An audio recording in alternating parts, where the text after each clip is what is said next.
Okay, today is the 3rd of December 2008, and I want to start out by saying that this is a very unique show.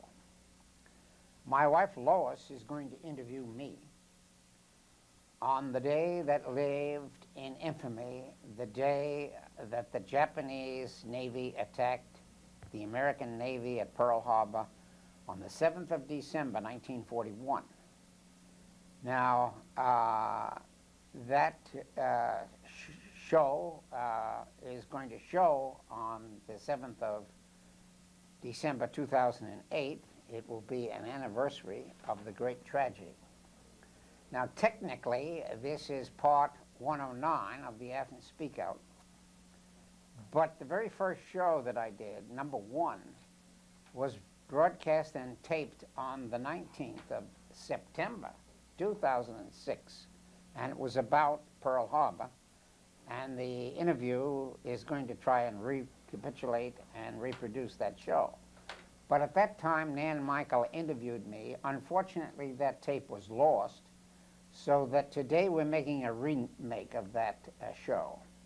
And my wife Lois is the host, and I'm going to be answering her questions. Okay. Right. Well, thank you, Bob. Bob and I have known each other for a long time, since 1954, actually, when we were married in Ann Arbor, Michigan. And we've talked about history over the years because I was a history major as an undergraduate at Stanford University. And we met at the University of Michigan and both had an interest in history. Of course, he is a professional historian. But I've had a special interest in the Far East. I did my senior seminars on Far Eastern history at Stanford. And so I have some background, but I'm certainly not a specialist. And for that matter, neither is Bob on that particular event, because he is essentially a European historian. But one of the things of interest is that really sometimes people focus in so much on the day, Pearl Harbor Day, December 7th, 1941, that they tend to kind of forget the things that led up to it, which included war in Europe, right? Correct. There were 2 wars in the European theater and the Far Eastern theater, and they were interconnected by the United States having an ocean in the Atlantic and an ocean in the Pacific. They were also connected with in the Soviet Union, because Stalin had to face the German army in Europe, and he also had to face the Japanese army in the Far East. So America and the Soviet Union brought the globe together, and World War I is truly a European war, and World War II is a real global war. Yes, because the Japanese War was certainly a big part of our involvement in it. And as a girl growing up in the far west in Nevada, of course I was much more aware of what was going on during World War II in the Pacific because of my location. But as I recall, you were more of a European-facing person, weren't you? Well, I didn't particularly look at it that way. I didn't see the difference between the Japanese and the Germans, because when I was a kid, the Japanese were in combat before the Germans. The Japanese invaded China in July of 1937, and I was quite aware that the Japanese were the bad guys and the Chinese were the good guys long before I discovered Hitler. So I discovered the Japanese before Hitler. And that was true in the East Coast, too, because the way the headlines in the paper kept talking about war in the Far East, and the American Navy was planning a war in the Far East. And Roosevelt was facing an isolationist Congress that did not want to get involved in the European war. I remember, too, that you as a boy collected war cards. Right. which came out in 1938 and very heavily featured the Japan. war in China and Japan. Right, there were about maybe 8 or 9 cards on Hitler and the Germans, and there were about 191 on the Japanese and the Chinese. And then there were about another 90 on the Spanish Civil War. But most people didn't know that the Germans were intervening behind the scenes in the Spanish Civil War. Yes, it was. That's one of the hidden facts that I had to write in my book. But anyway, we ought to get back to Pearl Harbor and Right. get off Europe. But getting up to Pearl Harbor, one of the key books I have in my hand here, The Road to Pearl Harbor by Herbert Feist. This came out shortly after World War II. And It was published in 1950. And I used that in graduate school in order to understand why the Japanese attacked the United States at Pearl Harbor. And that was the standard source. And I used to quote that in my notes when I taught the Hitler course, because the Japanese and the Germans had an alliance. And Hitler was hoping that the Japanese would attack the United States in the Pacific. And so that alliance was the thing that brought war on 2 oceans to the United States, almost simultaneously. Although Hitler declared war on December 11th, 4 days after Pearl Harbor, he wanted to see if the Japanese really were as good as they said they were. And when the Japanese began to win, Hitler said, okay, I'll honor this alliance and I will back the Japanese to the end. well, you know, I'm thinking that maybe you should change your microphone over to the other side so that we can talk to each other a little more directly here. Okay, I'm sorry. I'm just afraid that maybe it won't All pick right, up fine, as well. fine. Just, yeah.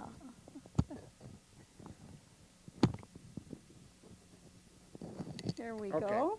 All right. I know that you are used to sitting Okay, fine. in the place where I'm Let's sitting. just get on with the show and forget the technology. Well, We made a little slip here.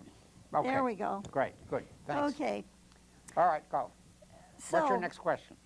well, you mentioned the public opinion, the aura of isolation that there was in this Right. country at the time. Right. Can you tell us a little bit more about that? Well, Roosevelt, in his own mind, became convinced as early as September 1937, that Hitler and Mussolini and the Japanese army were the aggressors, and he wanted to quarantine the aggressors. And he made a speech to that effect in Chicago. But that, in Chicago, was the center of the isolationist movement. Anyway, the press denounced that. Now, that was in 37, 37. right after the Japanese Right after invaded the China. Japanese invaded, Roosevelt said, we're going to have to quarantine the aggressors. Well, the press and most of the Congress said, no Second World War, we're going to stay out, let the Europeans and the Japanese fight on, and we're going to be neutral and we're not going to get involved. So Roosevelt had to back off that. So he could only gradually get involved in wars that were already going on between 1937 and 1941. And that was part of the so-called conspiracy theory. The people who think that Roosevelt plotted this war argued that Pearl Harbor was the back door to war, but the front door was, of course, England and Germany and France in Europe. In Europe. Yeah. Well, doesn't this all hark back to the First World War and the That's right. people in That's- the country who that's- felt we should never have entered the First World Correct. War? Correct. I can just barely remember that. I wasn't too old at the time, of course, 8 or 9 at the Right. time. Right. But I remember after the war began that people were denouncing men like Senator Burton K. Wheeler, who was He was one of the isolationists from Montana. and the West and the East didn't mean anything to him. From his point of view, it was an inside Washington job against the folk out in the States. Colonel Lindbergh was quite involved also, wasn't he? Colonel Lindbergh sympathized with Hitler on the basis of the Air Force. He was not exactly a Nazi, but he was charged as a Nazi sympathizer. But Lindbergh's argument was that Hitler had the better Air Force. Hitler was already winning and knocked France out of the war, and he was bombing Britain, and he thought that Britain was going to lose. So for tactical reasons, Lindbergh did not want to join the losing side. Right. So he was preaching America first and let England go down. Well, that became very unpopular after Pearl Harbor, and Lindbergh lost his reputation. Right, But before that, he had prestige. yes, and especially in 1940, which was the really low point after the fall of France, and then The low point of the British fate. yes, because they had already put most of their treasure into the war. Right. They, Right. which meant that they had to seek help from the U.S. if possible Okay. through Lend-Lease. The Americans began to finance both the British and the Soviets and the nationalist Chinese, headed by Chiang Kai-shek, to let them fight the war. And of course, he said to the Congress, Lend-Lease is a great hope that we won't have to get involved if the Chinese and the Russians and the British together can hold off the Axis aggressors. Right. But it's, That was the argument. But Lend-Lease was not enough. right. But it was a question of sort of a step by step by Right. step. Right.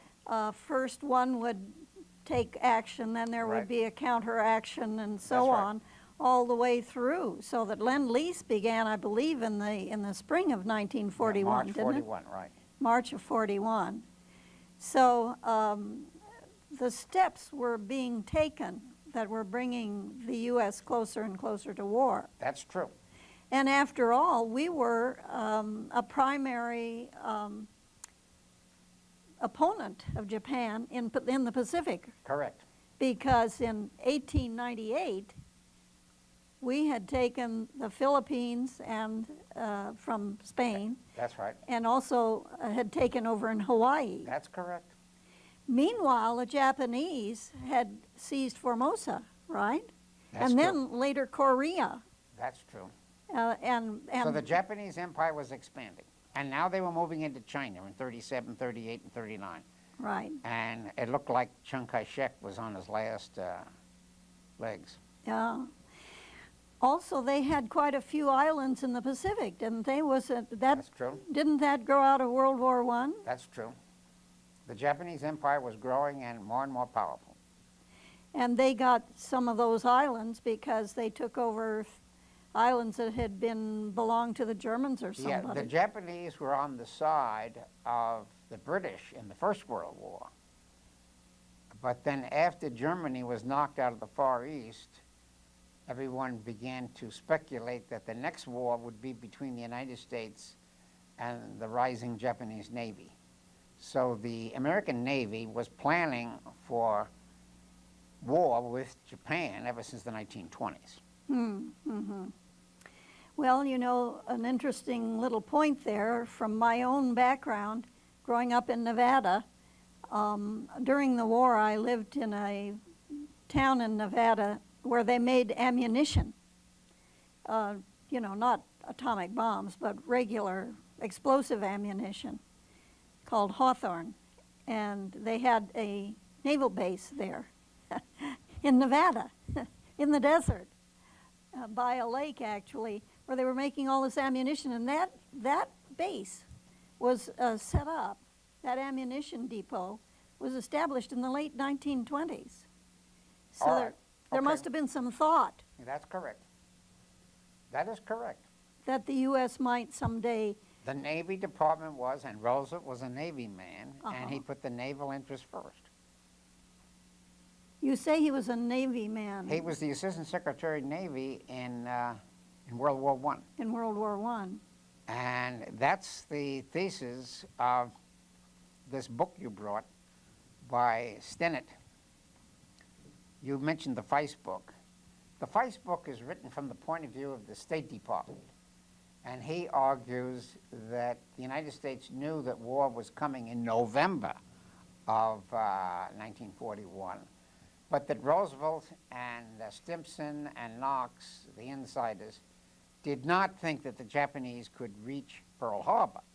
Now, Stinnett, on the other hand, is a naval researcher, and he argues that there was a plot, there was deceit, and Roosevelt and MacArthur and the Navy Department knew that the Japanese were going to hit Pearl Harbor, and that this deceitful act would mobilize the country, and Roosevelt would get a declaration of war through an isolationist Congress quite easily. That is the Stinnett thesis. One of the interesting points, which goes back to my interest in Women Today and Yesterday, Right. Bob, as you know, I host that program, is that there was a woman who played an important role. A very important role. She was the person who decoded the Japanese secret codes in the Navy. Mm-hmm. Now, after Pearl Harbor, as World War II was going on, the Roosevelt administration said that we didn't know that the Japanese were coming to Pearl Harbor because we couldn't read the codes. Mm-hmm. Well, what Stinnett does in this book is say, well, they knew all about the codes. And there were 29 admirals and captains and generals that could read the Japanese maneuvers, and that this was no great surprise to the 29 insiders. Mm-hmm. Now, some people were surprised, namely anybody who wasn't in on the Navy Department's intelligence. And this intelligence was kept secret until the 1990s when Stinnett exposed it. And he was a naval officer himself, so he knew from rumors that these documents existed. And he got the documents released, and he pointed out that Agnes Driscoll, this woman here that you mentioned, cracked the code in the 1920s, and the Japanese never knew that the Americans were reading their code.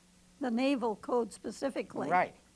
Yes, it's interesting, and actually Agnes Driscoll has a connection with the state of Ohio in that she was a graduate of Ohio State University in And Columbus. Feist never mentions Agnes Driscoll or Roosevelt's liaison with Admiral Kimmel and General Short. You see, Admiral Kimmel was in charge of the Pearl Harbor base, and General Short was the Army command of that base. And they took the rep for not being prepared. Mm-hmm. And of course, Kimmel argued at the time, well, Roosevelt didn't inform us. Well, there was a captain there who made sure that Kimmel was left off the intelligence list. This was McCollum, Arthur McCollum. He was Roosevelt's inside man, who's part of the plot to keep most of the Navy and most of the American people uninformed about the American code reading ability that Driscoll had cracked. Right, and actually it was also true that the European code had been cracked and was kept secret all during the war. Yeah, well, it was originally a Polish code breaker who broke the German code, and they handed it over to the French. And when the French were defeated, it was called Ultra, they handed that over to the British.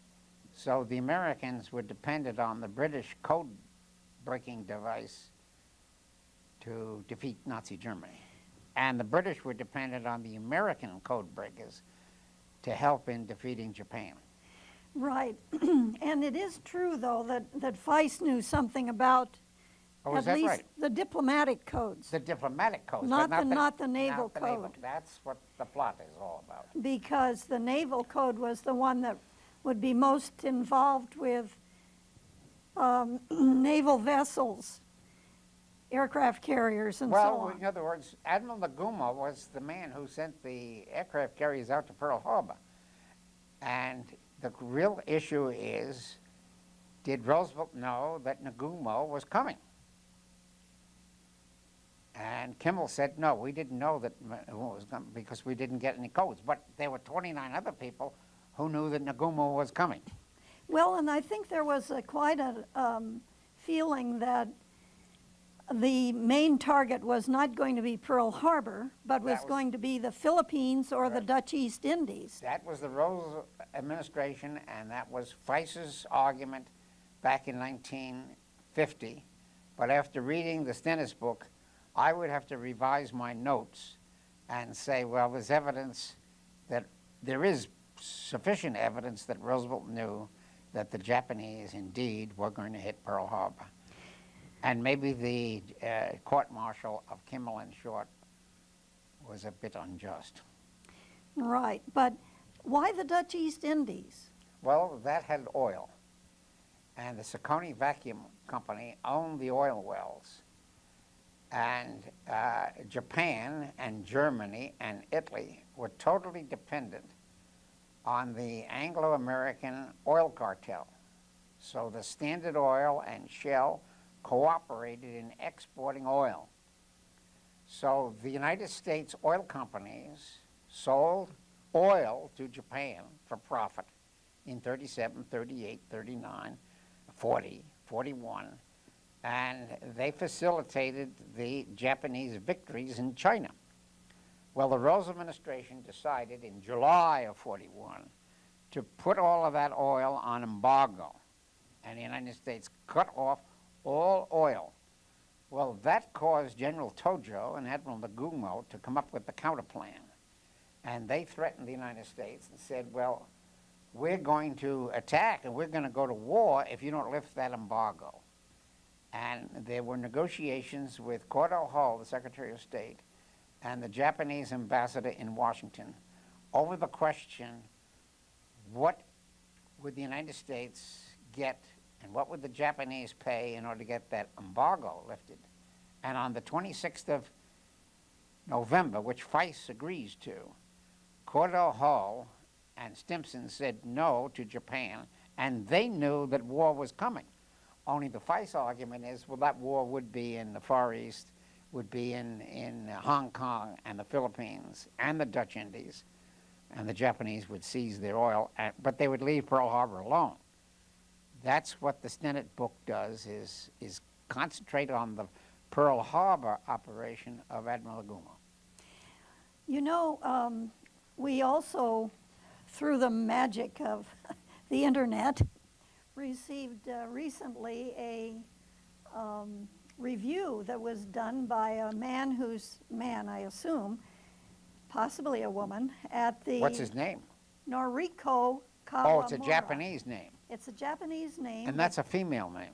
Well, we have a friend named Noriko Well, it's probably who's a female then. Yes. Yeah, probably a female. I don't know. Anyway, this review goes into a book by Edward Miller, which is just recently published. Right. And it's called Bankrupting the Enemy, Okay. the U.S. Financial Siege of Japan Before Pearl Harbor. Okay. And this fellow, Miller, is a statistician who looked at the economic statistics Right. about what was going on then. Right. And how, and one of the other interesting players who comes in only in the Miller book, is not mentioned in either Stennis or Feist, was later Secretary of State, and that was Dean Acheson. Dean Acheson was in charge of this committee that was actually passing on things like, could oil be shipped to Japan? Because the Japanese had export licenses, and they had paid money Right. Right. to have oil for a couple of years or something like that. Right. And the Roosevelt administration was going to cancel those contracts unless the Japanese stopped their campaign in China. And the Japanese, under Tojo, said, no, we're not going to stop in China. we'll seize our own oil. So it's clear that Tojo was the aggressor. The real debate in America was his aggression kind of facilitated by naval hiding of the facts to make Pearl Harbor a big surprise for public opinion. That's what the debate is really about.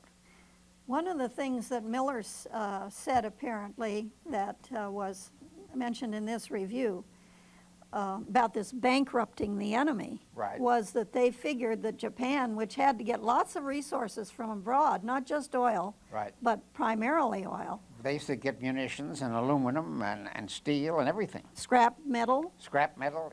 they imported food for their people, Right. and so on. Now the Americans cut the economic supplies gradually. I mean, first munitions, then scrap metal. And the oil was the last item to be put on the embargo. So the embargo already began back in 1940, as soon as France and Holland fell. Mm-hmm.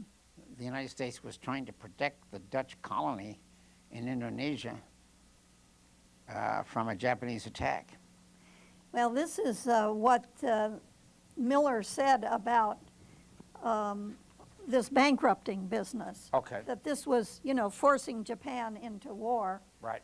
was that in Japan it would mean a rollback of the Japanese standard of living Right. by about 15 to 20%, Okay. because there would be a reduction from 30 to 40% of foreign supplies. Right.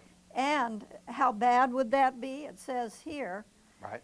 that the probable living condition in Japan, an apt comparison might have been to the most poverty-stricken families in the most miserable regions of the United States, in the worst depths of the Great Depression, Right. surviving but enduring lives of grim deprivation with little hope of relief. So you can see why the Japanese felt this was such a threat to them. Now, of course, they had asked for it with their aggression against other places like Manchuria, China. China. And then you see when France and Holland were conquered by Hitler, and this is the importance of that Japanese-German alliance, these were ripe melons on the vine because the Dutch colony out there was very small and the French colony was very small. So the Japanese began to move into Hanoi, first in French Indochina, and they demanded railroad concessions so that they could use that railroad to go up into mainland China to knock Chiang Kai-shek out of Zhengjing, his capital in the region. So Roosevelt knew this, and Japan was announcing the co-prosperity sphere, that all Asians, whether they are Indo-Chinese, Vietnamese, or Indonesians, or Burmese, should ally and throw the white man out of the Far East. Right, and to be replaced by The Japanese, the colonial. Japanese That's right. as not colonial masters, perhaps, but Or they were colonial masters. Oh. Now, the Filipinos found that the Japanese rule was very harsh. So they welcomed the Americans to come back in 1944 and reconquer the Philippines. Now, in Indonesia, the case was a little different. The Indonesians found the Japanese occupation was less exploitive than the Dutch. So the Indonesians put up quite a civil war, and eventually they threw the Dutch out, and in 1949, Indonesia becomes a pro-Chinese independent country. pro-Red China That's correct, Mao by Zedong. then, which is, of course, pretty far away from Pearl Harbor. Right. But perhaps the lesson is that there is so much focus on the day of deceit, on December 7th, that Well, people... that was the trigger that sparked the war. Yes, And Roosevelt got a lot of recruits by saying, remember Pearl Harbor. It was very effective all during the war, and it was to his interest to keep these naval records secret until the war was over. And there was a great victory coming out of that, keeping the code secret. and that was the Battle of Midway. Now, the standard textbooks say that the American planes just happened to spot the Japanese fleet, and it was a fortuitous victory. That's the way the movies play it. But in fact, the American Air Force knew exactly where that Japanese fleet was, and it was a great naval victory for the United States, and they sank 3 or 4 Japanese aircraft carriers. And the Japanese Navy was on the defensive Right. from Midway to the end. And that was in part because of the secrecy. That's right. And they also shot down Admiral Yamamoto, who was in charge of the Pearl Harbor plan. He was the superior to Namagomo, or actually Gomo, who actually went out with the vessels. And the Americans knew who he was. And in the New Guinea campaign, they sent a special P-38 to go shoot him down. And that was a kind of a personal act of revenge. But they knew that he was going to be on a plane He because knew of he was in the Battle they of had the code. Yeah, in the Battle of Guadalcanal, the Americans knew exactly where the Japanese were going to land and where the planes were taking off. So the intelligence of the United States was very good. The weakness of America was that it didn't have enough tanks, it didn't have enough planes, it was unprepared in the operational section. It took the Japanese had made a very good aircraft, the Zero, and the Zero was a better aircraft than the P-40, and it wasn't until the end of the war when the United States had the Mustang, which was a better plane than the Zero. Yeah, you have a question? It's time for a station break. Okay. Yes, the station break. Yeah. This is Lois Whealey, and I'm interviewing today Robert Whealey on Athens Speakout. He's the host of Athens Speakout, and I'm the host of Women Today and Yesterday. But today we're taping specifically about Pearl Harbor, because Pearl Harbor Day is coming up later this week as Right. we're taping. Right. Well, what do you think we should talk about now? Should we talk some more about Pearl Harbor Day itself? Do you remember Pearl Harbor Day, December 7th, 1941? Yeah, I remember it quite well because the popular television, popular radio emphasized what a surprise this was. But I wasn't the slightest bit surprised. No? And on that day, we had visited my aunt in Brooklyn. She lived 21 miles from our house in Long Island. And we used to visit her about every 2 weeks. On Sunday. On a Sunday for just a little ice cream party and cards and games, because my Aunt Edith was my father's sister, and they were kind of close.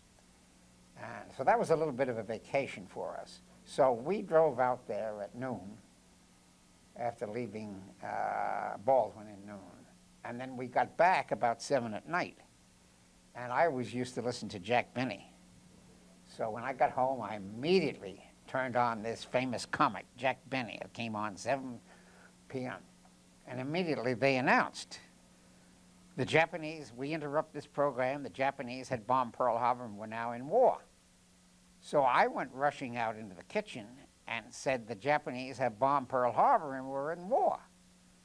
Now that wasn't a surprise to me because I had been flipping these Chinese-Japanese war cards in which all of the kids knew that the Japanese were winning in China and that China was on its last legs. So that was not a surprise to me, but my isolationist father wasn't following the Japanese-Chinese war at all. And yeah, he was a little bit surprised. But my mother wasn't surprised because she read the Saturday Evening Post and she read more important magazines. My father was not a reader.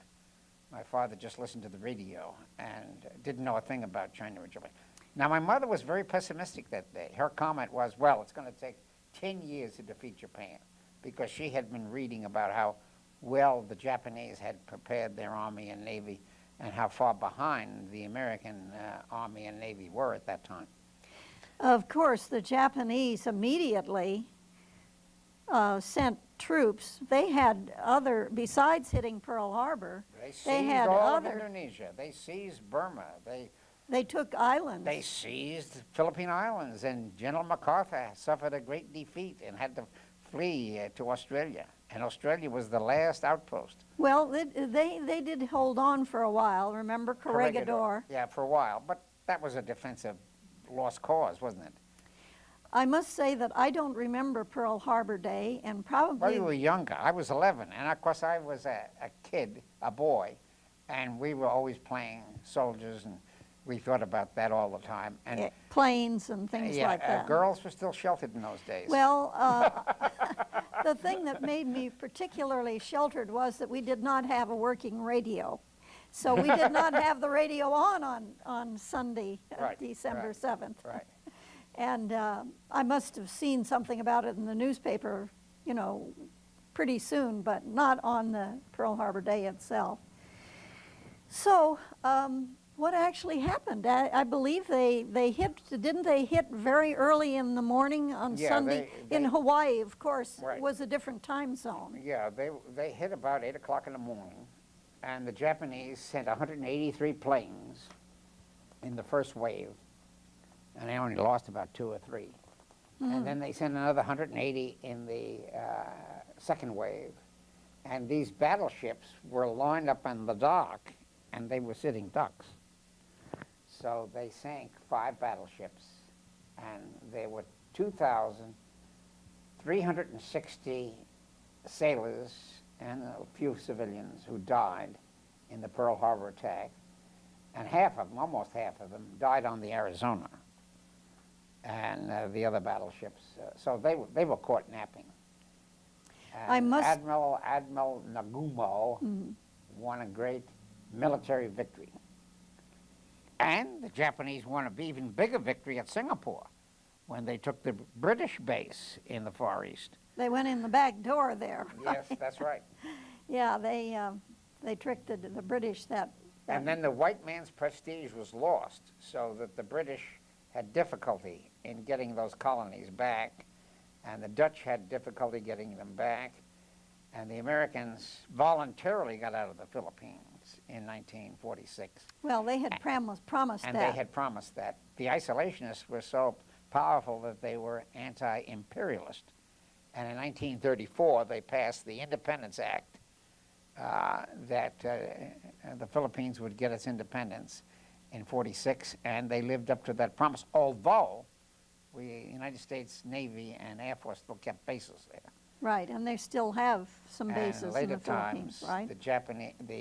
the Filipinos have become increasingly critical of the American bases. I mentioned earlier about growing up in Nevada, and I'm wearing a Nevada T-shirt. You know, Right. I'm famous for wearing T-shirts, and this is one that says "Wild About Nevada" because it has some beautiful desert flowers on it. But one reason I particularly mention Nevada is that one of the vessels that was attacked at Pearl Harbor was the USS Nevada.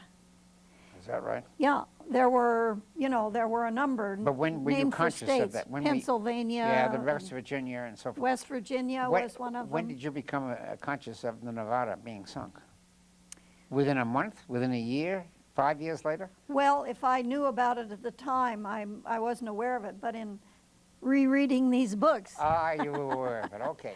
and in fact, the USS Nevada was one that was able to move. A lot of them were just sunk at their moorings, as you Right. mentioned. Right. But the Nevada started for the outs, because Pearl Harbor is a sort of a bay Right. with a narrow But exit. it was sunk anyway, right? Well, what happened was they started to move, and then they were pretty badly hit, and they decided, they were the only one of the warships that was able to move.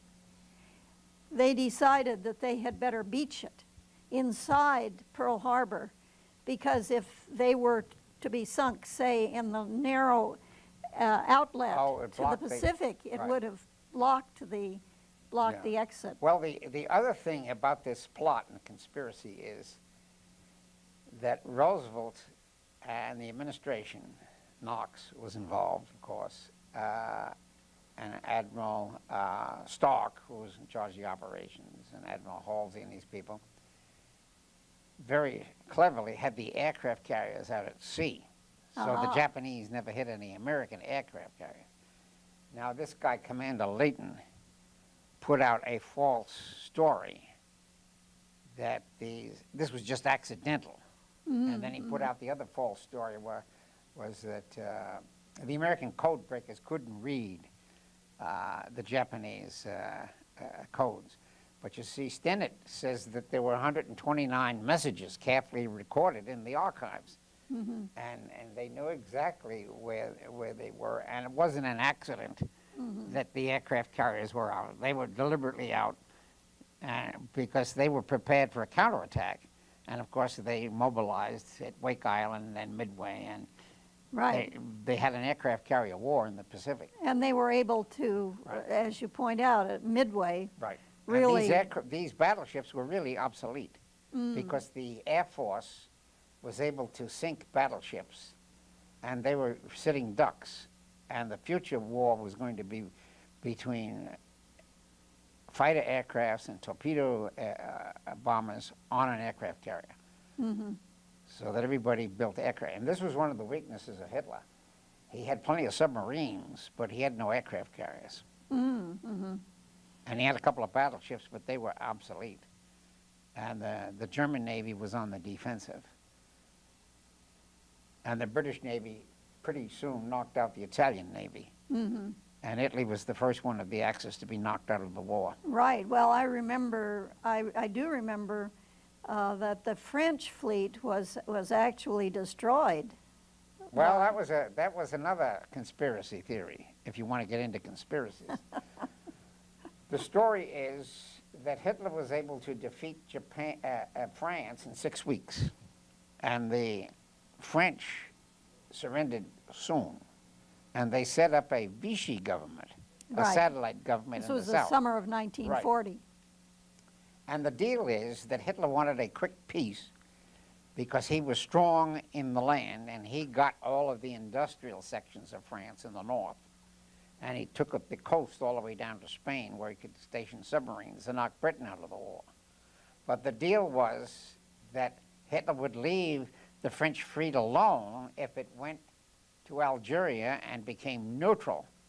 And this is the story that comes out in Casablanca, one of the great World War II films, because Morocco was controlled by the Vichy colonial administration, and the Vichy colonial administration out in Indochina controlled that and collaborated with the Japanese. So Vichy was a dirty word, in Right. England. Okay. Collaborationists. Well, Churchill really couldn't trust the Vichyites in his own mind.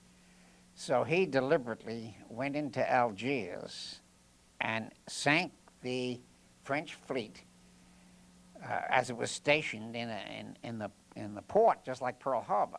And a lot of the French Navy never forgave the British Churchill. for turning on their ally.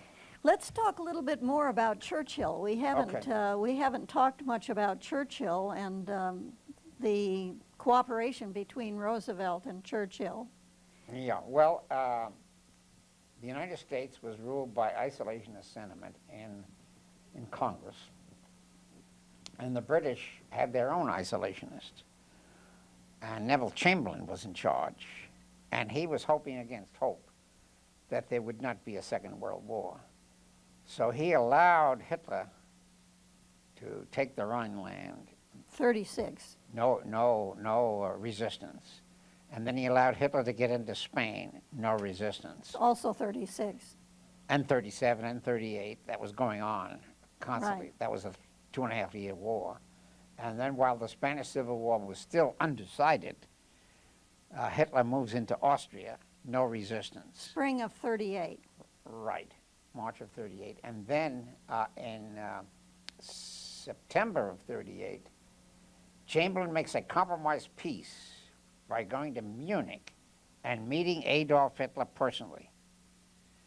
And the deal was that they would surrender a German-speaking province of Sudetenland, and Hitler would pick that up. And Chamberlain comes back, and he overpromises so that this is peace with honor, peace in our time, and this is Hitler's last territorial claim. September 1938. September 1938. It was a four-power deal. The French signed it, the Italians signed it, the Germans signed it, and the Soviets were left out. The Soviets were not allowed to come to Munich. Well, Churchill then was very much opposed to Munich, and he had 130-some members of parliament who voted no on ratifying the Munich deal, and Churchill said to Chamberlain, well, within 6 months, Hitler will tear that up.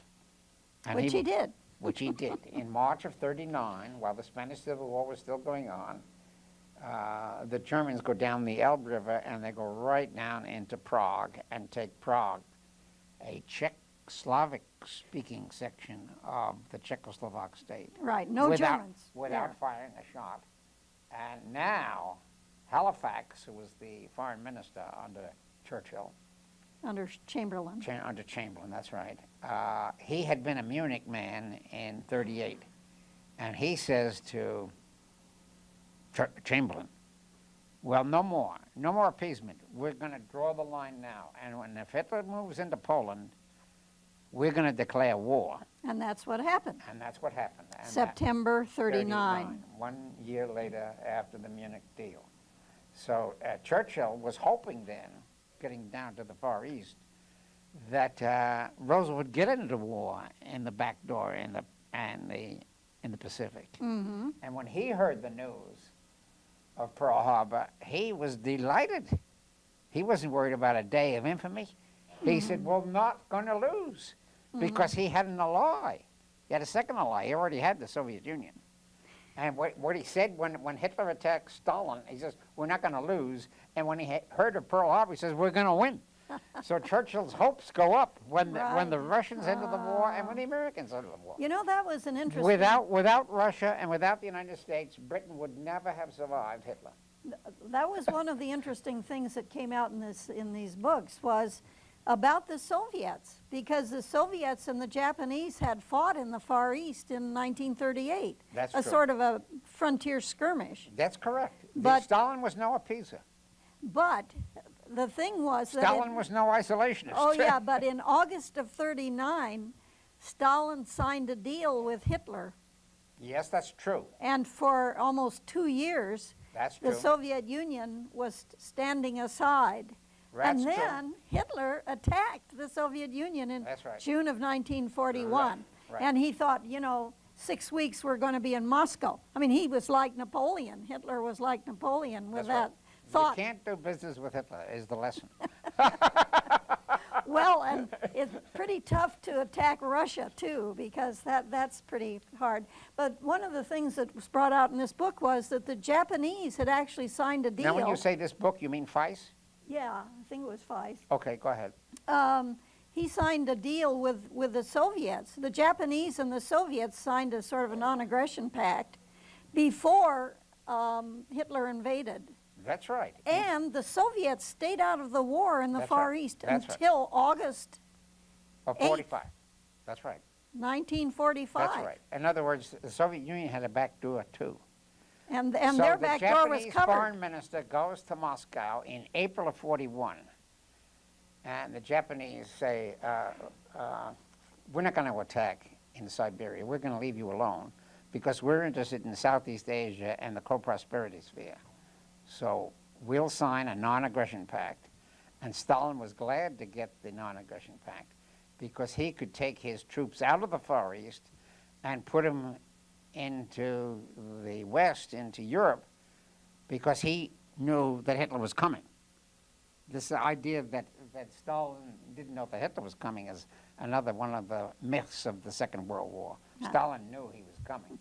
But you see, he had weakened his army to such an extent. He had purged all of his generals. Purges, yes. That Stalin couldn't do very much to prepare for the coming attack. So he had to wait until Hitler attacked. He couldn't take any action to speed up Hitler's attack, but he certainly knew it was coming. In other words, almost cut his own throat with the purges and so on. That's right. Yeah. Stalin was a paranoid tyrant.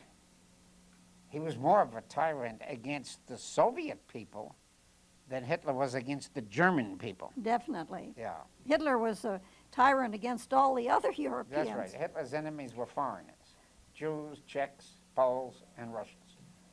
Well, it's a very interesting thing to look at the World War II, and Pearl Harbor is the day of infamy that started it all, for sure. Started it for America, but America was the last great power into the war. That's true. Italy got in first, and then came Germany. No, then came Japan. No, Germany, and then Japan. And then England and France, and then the Soviet Union, number 6, and the United States was the 7th power to get involved in war. That was a good thing, because the United States could save its money. When you go to war early, you're losing your money. Right. That's happened to the British. And that happened in World War I and World War II. The United States made money in both world wars. But it was reverse in Vietnam. The United States spent its money, and the Swiss and the British and the Russians sat back and watched the Americans lose their treasure. So Bush and Johnson and Nixon were fools and have wasted American treasury on unwinnable wars. Well, you see, here we go all the way from December 1941 right up to date with some of the problems that the Americans have gotten into by being neo-colonists, I guess you might say, by being Putting the imperialists. military ahead of economics. Well, Never do that. Well, whatever. You got to balance the economic side with the military. I I mean- have a 4-point scale. I Right. talk about the military, the economics, the politics, and the ideology. You got to keep that coordinated if you're going to win. If Right. you let one of those 4 cylinders drop, you're going to lose. Right. Well,